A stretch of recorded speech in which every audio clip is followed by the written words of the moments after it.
नमस्कार सभी को। तो आज हम जिस टॉपिक को डिस्कस करेंगे वो है चाइना ताइवान कॉन्फ्लिक्ट। और यार ये कॉन्फ्लिक्ट कोई आज का कॉन्फ्लिक्ट नहीं है बल्कि 80 साल पुराना कॉन्फ्लिक्ट है। और जब हम इसको जानते हैं तो एक्चुअली में हमको बहुत पास्ट में जाना पड़ता है, जो कि हम इस वीडियो में डिस्कस करेंगे। और काफ़ी ज़्यादा इंपॉर्टेंट है ये कॉन्फ्लिक्ट, और काफ़ी ज़्यादा इसकी इंपॉर्टेंस है जियोपॉलिटिकली इस पूरे लोकेशन की जहाँ पर ताइवान है। तो यार देखो, बेसिकली ताइवान जो है, जिसको हम फॉर्मोसा आइलैंड भी जिसको फॉर्मोसा आइलैंड भी कहा जाता है, ये इसकी जो लोकेशन है वो करीबन 100 से 180 किलोमीटर है चाइना की वेस्टर्न कोस्ट से। यानी कि ये चाइना की वेस्टर्न कोस्ट से करीबन 100 से 180 किलोमीटर की दूरी में है।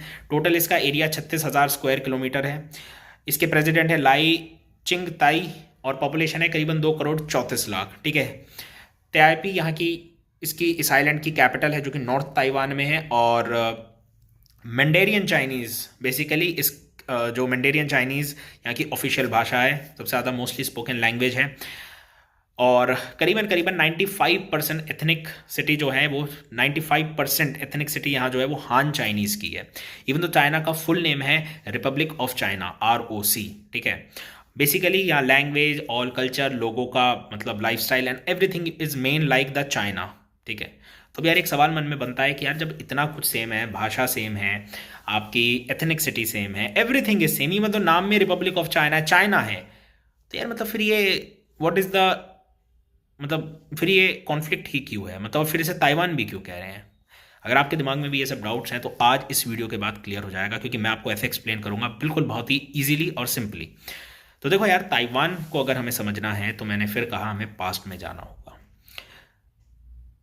पास्ट में देखो यार, हम सीधा चलते हैं 1683 में, जब चाइना को किंज डायनेस्टी रूल कर रही थी। किंज डायनेस्टी चाइना की लास्ट इंपेरियलिस्टिक डायनेस्टी मानी जाती है, जो कि चाइना को कंट्रोल करती थी। इसका टाइम 1683 से 1895 तक था। बेसिकली 1683 में किंज डायनेस्टी क्या करती है, ताइवान को, यही ताइवान जिसे फॉर्मोसा आइलैंड भी कहा जाता था उस समय, इसको कॉन्कर कर लेती है। और करीबन 2 सेंचुरीज यानी कि 200 सालों तक इसको एक प्रोविंस बना लेती है। और ये प्रोविंस भी जो पार्ट होता है फुनजियांग प्रोविंस का होता है। फुनजियांग प्रोविंस है मेनलैंड चाइना में आपका एक प्रोविंस है। ठीक है। तो 200 सालों तक तो ये उसी प्रोविंस से एडमिनिस्ट्रेटेड होता है, लेकिन फिर बाद में ताइवान को एक इंडिपेंडेंट एडमिनिस्ट्रेटिव एरिया बनाया जाता है। फिर यहाँ से यार देखो 1887 तक ये अपना एक प्रोविंस रहता है ताइवान खुद का। और एक टाइप से ये part of imperialistic किंज dynasty rule कर रही है, उस समय के चाइना का पार्ट होता है, एक एडमिनिस्ट्रेटिव जोन। और बेसिकली इसी बीच बहुत सारे चाइनीज जाकर इस आइलैंड पर बस जाते हैं, और उसका पूरा जो आप culture and all language and everything mostly China हो जाता है। एक टाइप से चाइना ही आप समझ लीजिए एक पार्ट बन जाता है।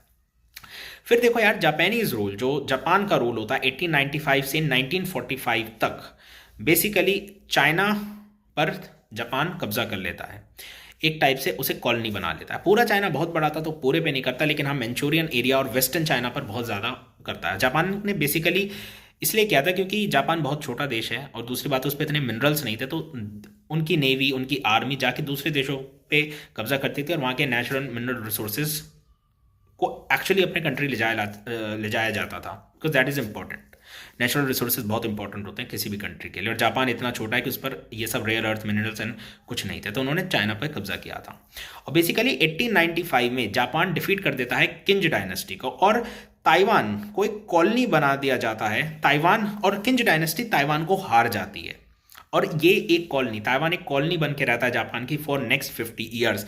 और ये जो किंज डायनेस्टी ताइवान देती है, ये बेसिकली ट्रीटी ऑफ शिमोनोसेकाई के थ्रू दिया जाता है, जिसके लिए 50 सालों तक अब ताइवान अगले आपके जापान के हाथ में चला जाता है। तो इट वॉज जापानीज रूल, और किंज डायनेस्टी इस टाइम तक खत्म हो चुकी होती है। यार इसके बाद 50 साल के बाद बेसिकली 1945 में वापस से ताइवान जो होता है ना, जब एक्चुअली क्या होता है 1945 में जापान को हरा दिया जाता है, जापान पे एटॉमिक बॉम्ब भी गिरता है, उसके बाद से जापान ये सारे जो चाइना होता है इन सब से निकल जाता है। तो जापान की कॉलोनी बहुत थी, चाइना से लेते हुए म्यांमार और आपका पूरा ईस्ट एशिया में कोरियन बहुत सब था। तो जब जापान हट जाता है यहाँ से, तो जो ताइवान होता है वो चला जाता है रिपब्लिक ऑफ चाइना के पास। अब रिपब्लिक ऑफ चाइना क्या था, देखो जैसे 1945 में जो चाइना होता है, जो आज का चाइना, वो under the leadership of Chiang Kai Shek के अंडर होता है, कांग शाई शेख के अंडर होता है। ठीक है। ये उस समय रूलर थे चाइना के। ठीक है।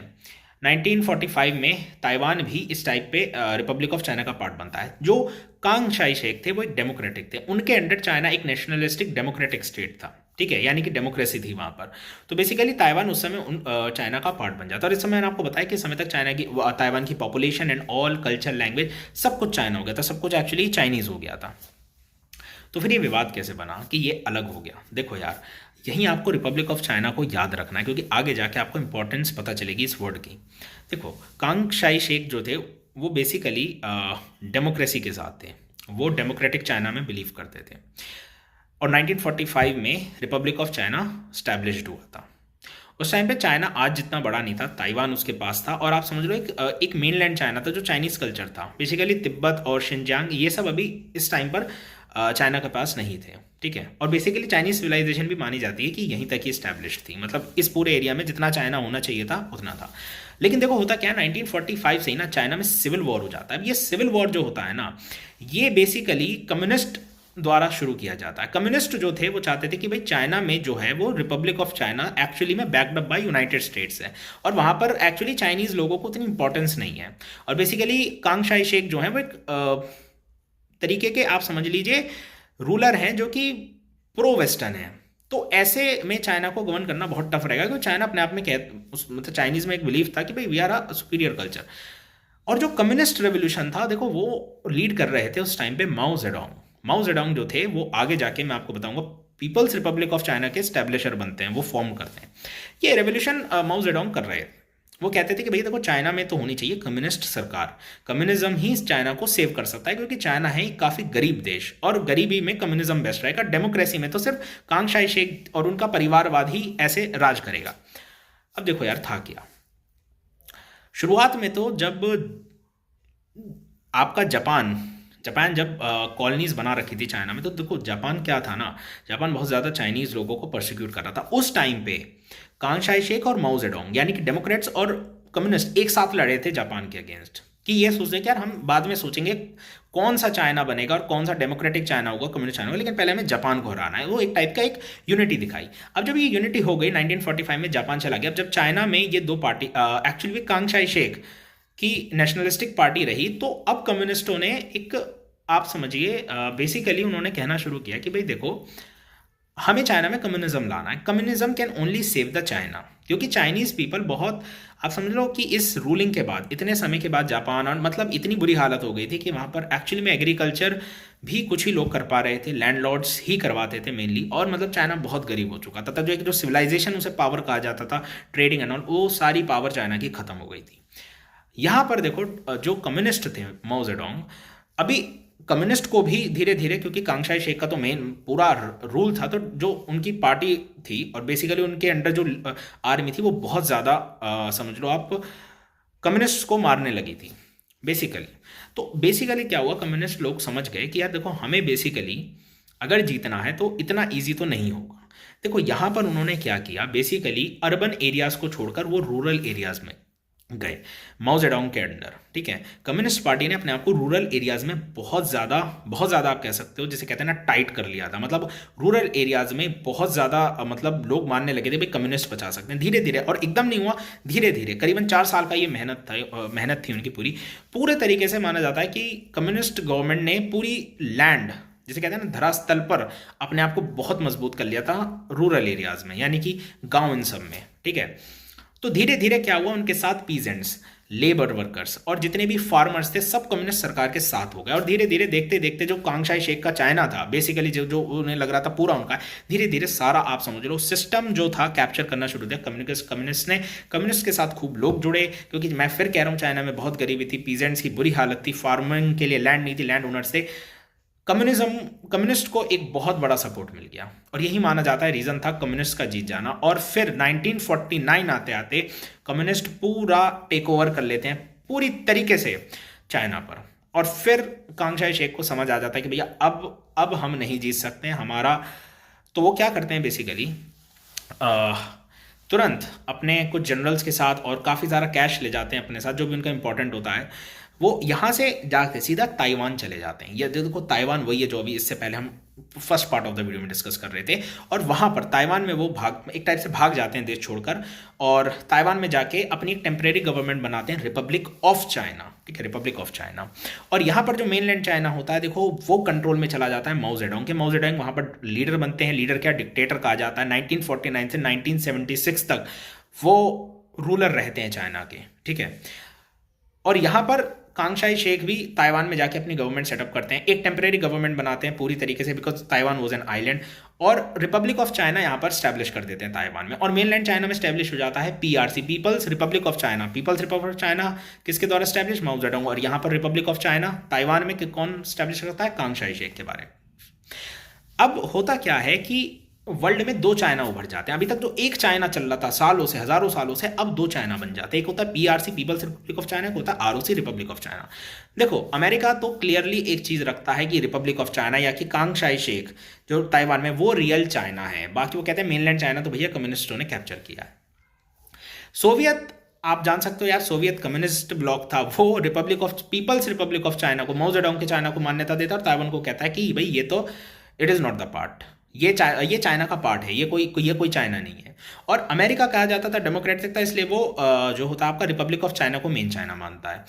अब दोनों ही पार्टी जो थी, देखो भले माओ जेडोंग हो, ये बैक्ड अप थे सोवियत द्वारा, सोवियत यूनियन उस समय कम्युनिस्ट ब्लॉक था, वो इन्हें सपोर्ट करता था। इनकी पार्टी को भी खूब फंड दिए थे, जो भी रेवोल्यूशंस करे थे। यहाँ से अमेरिका भी डेमोक्रेटिक था, तो वो कांगशाई शेख के रिपब्लिक ऑफ चाइना को सपोर्ट करता था। तो ये एक बहुत बड़ा विवाद था, और वर्ल्ड में मोस्टली रिपब्लिक ऑफ चाइना को मान्यता दी जाती थी कि भाई ये रियल चाइना, बाकी ये कम्युनिस्ट ब्लॉक द्वारा हत्याया हुआ चाइना है, ठीक है। माओ जेडोंग भी अपनी हर स्पीच में, और शुरुआत ही उसमें हर जगह यही कहते हैं कि भाई ताइवान तो हमारा ही पार्ट है। इट इज़ लाइक कि आप एक फैमिली को अपार्ट नहीं कर सकते, वहां पर चाइनीज रहते हैं, यहाँ पर चाइनीज रहते हैं, सब लैंग्वेज सेम है, और ये सच्चाई है। तो वो कहते हैं कि देखो भैया ये तो एक चाइना है, और वन चाइना पॉलिसी इसीलिए इसे कहा जाता है, ठीक है, वन चाइना पॉलिसी, कि दुनिया में एक ही चाइना एग्जिस्ट करता है। तो बात करते हैं कि जब सर, अब तो एक कंसेप्ट आता है कि भाई तो फिर मतलब जो पूछा जाता है कि मतलब फिर चाइना तो आज एक ही है, और आज तो पीपल्स रिपब्लिक ऑफ चाइना को चाइना कहा जाता है, बल्कि पहले तो अमेरिका उसे मान नहीं रहा था। देखो यहीं पे जानना जरूरी होता है, यहीं पर हमें जियोपॉलिटिक्स इंपॉर्टेंस देखती है कि कैसे नेशंस अपने अपने थॉट्स, अपने आइडियाज बदल देते हैं समय के साथ। देखो था क्या कि शुरुआत में तो पीपल्स रिपब्लिक ऑफ चाइना को चाइना माना नहीं। क्यों नहीं माना, देखो उसका एक रीजन था।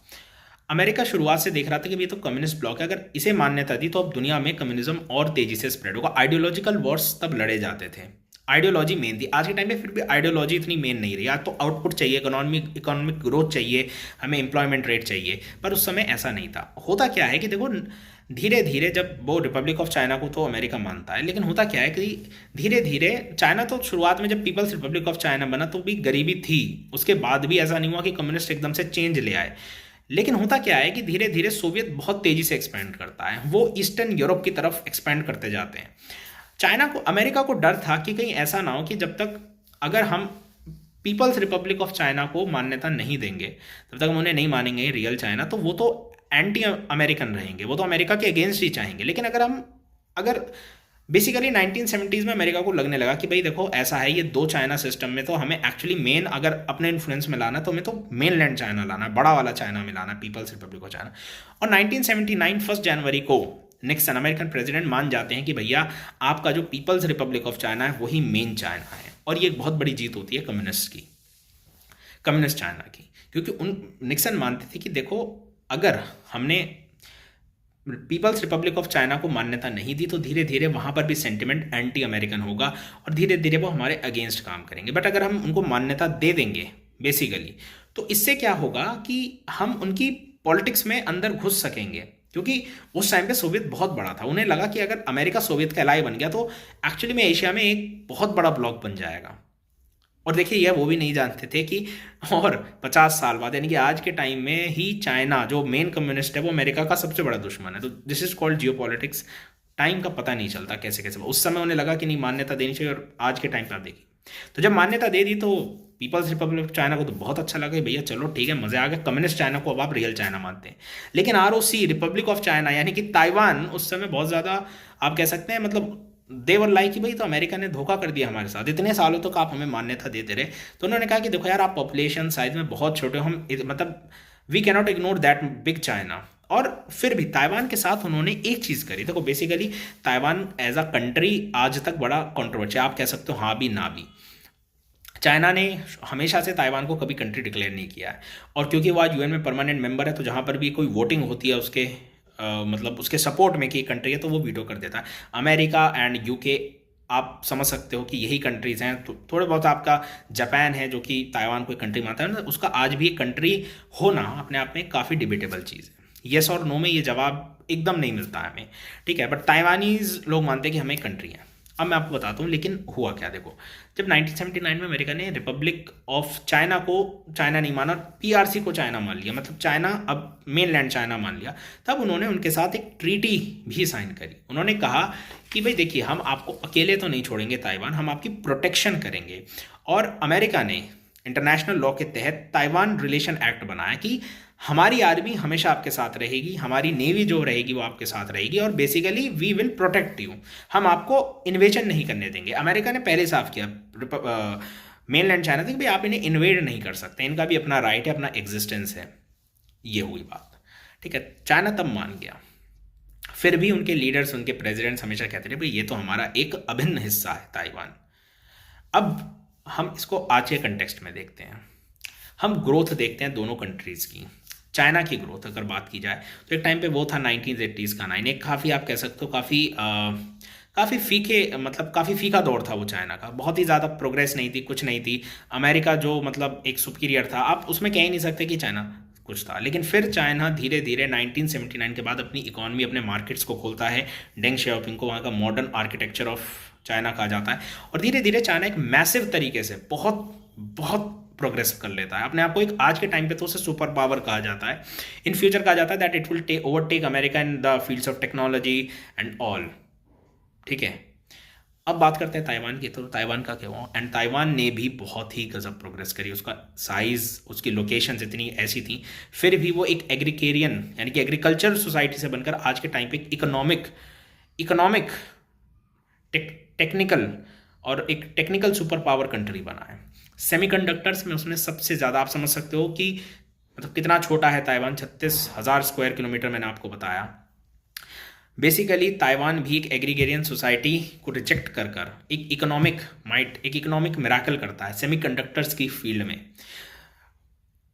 आज दुनिया में सेमीकंडक्टर इतना इंपॉर्टेंट है, अगर बेसिकली मैं बताऊँ, एक ऐसी सेमीकंडक्टर इज अ थिंग कि आपकी कोई भी डिजिटल और कोई भी इलेक्ट्रॉनिक डिवाइस सेमीकंडक्टर्स के बिना नहीं चल सकती। You can not actually make without semiconductor. और आज सेमीकंडक्टर में अगर मैं आपसे पूछूं कि सबसे बड़ा देश कौन सा है सेमीकंडक्टर प्रोडक्शन में, तो आप क्या कहोगे?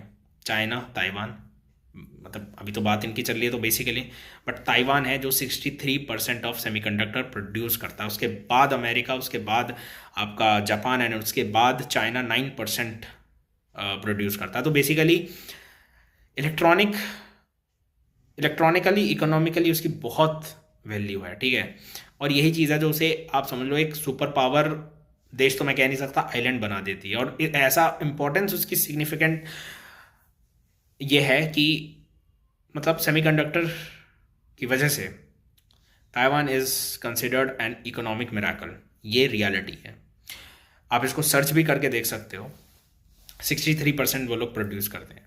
तो देखो अब बात किया है, अब आज के अगर हम अब प्रेजेंट में आ जाएं तो भी न्यू ईयर मतलब 2026 के स्टार्टिंग में शी जिनपिंग ने अपनी न्यू ईयर की स्पीच दी चाइना में और कहा कि देखो भाई ताइवान इज़ आवर पार्ट। बस उन्होंने कहा बेसिकली हम उसे डिप्लोमेटिकली लाएं, आना चाहे तो ताइवान कैन ईजिली मर्ज, और लेकिन अगर हमें मिलिट्री एग्रेशन भी करना पड़ेगा तो भी हम करेंगे। उन्होंने कहा कि America should actually withdraw from Taiwan, ये हमारा पर्सनल मैटर है। अब देखो ताइवान की स्ट्रैटेजिक लोकेशन और सेमीकंडक्टर, ये दोनों रीजंस कैसे बनते हैं। देखो चाइना को हमेशा एक, आप कह सकते हो हर कंट्री को एक वो रहता है कि मेरे आसपास, अब नाउ जैसे एक टाइम पे 1970s 80s की मैं बात बता रहा हूँ तो सोवियत अमेरिका का कॉन्फ्लिक्ट मतलब was biggest enemies of each other. आज के टाइम में सोवियत तो इट्स नॉट देयर, तो चाइना और अमेरिका सबसे बड़े एक दूसरे के दुश्मन हैं। चाइना को हमेशा ये लगता है कि देखो साउथ कोरिया में भी अमेरिकन बेस है, ताइवान में भी अमेरिकन बेस है, और आपका जापान में भी अमेरिकन नेवी है, अमेरिकन आर्मी है, यानी कि मतलब एक टाइप से आप ये सारे नेशन ऐसे हैं जो कि चाइना को घेरते हैं। बेसिकली चाइना को डर लगता है कि मेरा जो मोस्टली डेवलप्ड सिटीज़ हैं वो वेस्टर्न चाइना में, अगर कल को वॉर हुआ तो अमेरिका तो इट कैन डिस्ट्रॉय चाइना, ठीक है। It can literally destroy China. तो इसलिए वो कहते हैं कि देखो भैया, ताइवान से तो आप तुरंत निकल जाओ। बेसिकली वो कहते हैं कि अमेरिका को ताइवान में नहीं होना चाहिए, ताइवान हमारा पार्ट है, तो हम उसे हम ही हमारी, अभी देखो जब चाइना का पार्ट है तो चाइनीज आर्मी वहाँ होगी। तो शी जिनपिंग ये कहते हैं, वो कहते हैं कि भैया ताइवान इज़ अ पार्ट, और सारे ही चाइनीज़ लीडर इस चीज़ को मानते हैं। लेकिन ताइवानीज़ लोग क्या मानते हैं, क्योंकि वो भी तो चाइनीज़ है। वेल, मोस्टली चाइनीज़ यूथ जो है, ये तो डाटा नहीं है कि चाइनीज़ यूथ क्या मानता है, लेकिन ताइवानीज़ का जो यूथ है, ताइवान के जो यूथ्स हैं, वो मानते हैं कि भाई वी आर ताइवानीज़, हमें चाइना के साथ मर्ज नहीं होता। क्योंकि वो कहते हैं कि देखो Taiwan is a democratic society, यहाँ पर हम हर कोई अपने व्यूज़ रख सकता है। और चाइना तो भैया फिर वही कम्युनिस्ट सोसाइटी है, सोशलिज्म को मानती है, हम तो कैपिटलिज्म को मानते हैं।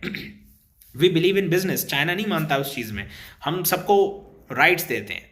तो वो एक आइडियोलॉजिकली मानते हैं। वो कहते हैं कि अब हम एक इकोनॉमिक माइंड है, हम भी काफ़ी डेवलप्ड हैं, वो मैंने सेमीकंडक्टर में बताया।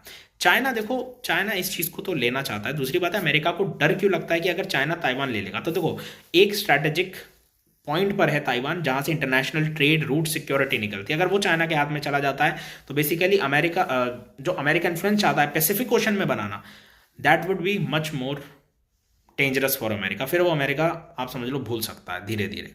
दूसरी बात है, अगर ताइवान चाइना का पार्ट बन जाता है तो सेमीकंडक्टर्स के लिए भी चाइना में, अभी तो ताइवान है, फिर अगर मान लो चाइना आ गया तो सेमीकंडक्टर मार्केट चाइना के पास चला जाएगा, विच विल चाइना 70% से ज़्यादा सेमीकंडक्टर्स बनाएगा। यानी कि ये धीरे आप कह सकते हो उस पर एक इकोनॉमिक वेपन आ गया कि अगर तुम, क्योंकि देखो सेमीकंडक्टर्स बनाना ईजी नहीं है। इंडिया की बात करें तो इंडिया तो आज तक टॉप 10 में भी नहीं है, ठीक है, हमारा देश भारत नहीं है। और सेमीकंडक्टर्स मैंने आपको बता दिया कितना इंपॉर्टेंट है। तो अमेरिका को ये भी एक बहुत ज़्यादा डर लगता है कि यार अगर ताइवान इनके पास चला गया तो एक इंटरनेशनल सिक्योरिटी रूट तो हम खो ही देंगे, साथ में हम सेमीकंडक्टर मार्केट इसके पास चला जाएगा चाइना के पास। और फिर तो यू कैन इमेजिन, और आज भी चाइना अगर ताइवान उसके पास नहीं है तो मतलब वो कितना आगे जा रहा है, यू कैन इमेजिन। तो इट्स अ वेरी थिंग। दूसरी बात ये है, ताइवान अगर आप समझ लीजिए इंटीग्रेट हो जाता है मेनलैंड चाइना के साथ, इसका मैसेज साउथ कोरिया, जापान और फिलीपींस, जहाँ पर अमेरिकन नेवल है, क्योंकि अमेरिका कहता है कि भाई आप प्रोग्रेस करो इकोनॉमिकली, आपकी सिक्योरिटी हम देखेंगे, आप आर्मी पे इतना वो मत करो, आप न्यूक्लियर वेपन्स ये सब मत बनाओ। हम इन 3 कंट्रीज का भी भरोसा अमेरिका से निकल जाएगा कि यार तुम तो वहाँ कुछ नहीं कर पाए, तुम यहाँ क्या कर लोगे। तुम तो actually basically you can think कि अमेरिका की एक, आप समझिए 800 बेसिस से ज़्यादा है उनके वर्ल्ड में यार, मतलब सबसे ज़्यादा। तो उनकी तो हेजमनी खत्म हो जाएगी, लोगों को ही भरोसा, उन कंट्रीज़ को ही भरोसा नहीं रहेगा कि यार भैया तुम्हारा नहीं पता।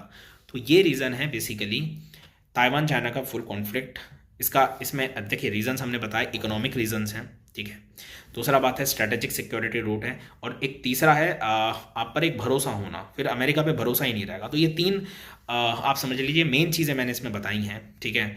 आपको भी कुछ लगता है तो please do comment in the comment box कि नहीं ये आपके थॉट्स अगर कुछ अलग हैं तो बताइए। अगर आपको ये चीज़ समझ आई तो मेंशन करिए, इट्स वेरी क्लियर। और ये था पूरा ताइवान चाइना का कॉन्फ्लिक्ट, ठीक है। इन फ्यूचर देखना बहुत ही वो होगा इंटरेस्ट, बिकॉज बहुत ज़्यादा मॉक ड्रिल्स एंड ऑल हो रही हैं चाइनीज़ आर्मी द्वारा कि भाई वी विल इन्वेड। अब देखना होगा कि ये सब हो रही हैं सिर्फ माहौल को गर्म किया जा रहा है या लिटरल ही चाइना कुछ करेगा। That would B clear in the future.